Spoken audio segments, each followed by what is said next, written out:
Here we see a wild IB student in her natural habitat. Her eyes are bloodshot and she's on the verge of a mental breakdown because she wrote something with just enough words and just a small enough amount of effort to be called an essay. The time is 3 a.m. and she's just going to bed, the normal hour for her, but nowhere near to the healthy amount of sleep for a human. She wakes up a mere 3 hours later in order to continue to survive the IB program. Now, as a part of a daily routine, the student makes a much-needed cup of coffee to fend off drowsiness that may arise during class. The student embarks on her journey. She may have run over a small child. It doesn't faze her anymore. The candidate has arrived, unfortunately. Here we can see her struggling to open up the door. It's the beginning of the end.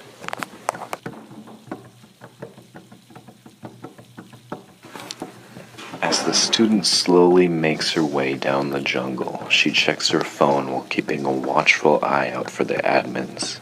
8:30? Well, it's T-OK, she'll be fine.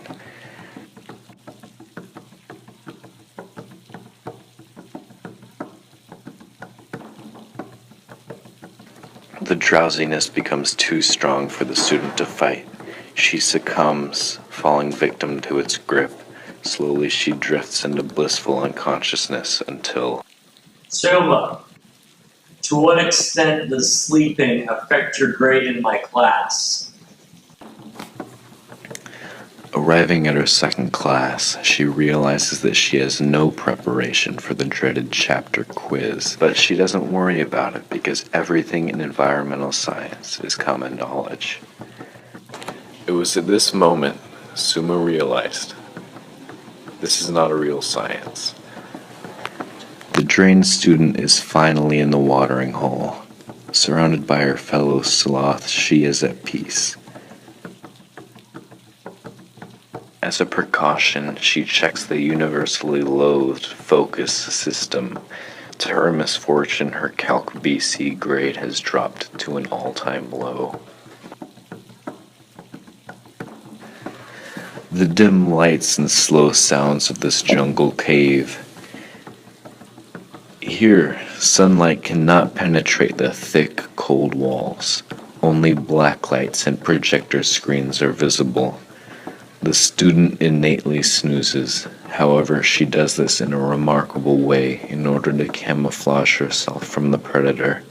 If the predator were to find out, he would shake the surroundings until the student awoke.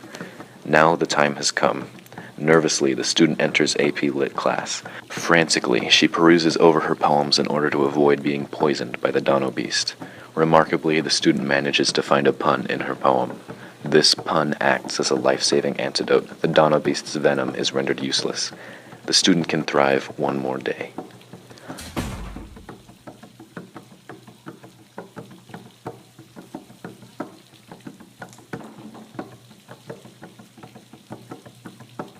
Viewed in the paper a most shocking occurrence. I don't have time for men.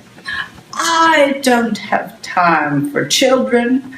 I am into efficiency, productivity, and I do time management surveys for my company. Brooding gloom, darkness overcoming the light, and then callous, I guess you could say.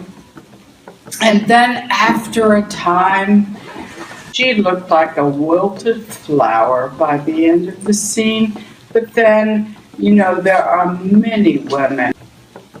After I went home, I fixed myself a cup of tea, folded up that newspaper, and turned on my radio program. And at that moment, I became filled with abyss of solitude, and I enjoyed my isolation all by myself. Thank you. Only 5 minutes until the Pride is released back into the world. The sound of keys jingling can be heard all over the room. The listless instructor has given up. The slow sounds fade, and the students are left on their own until their release.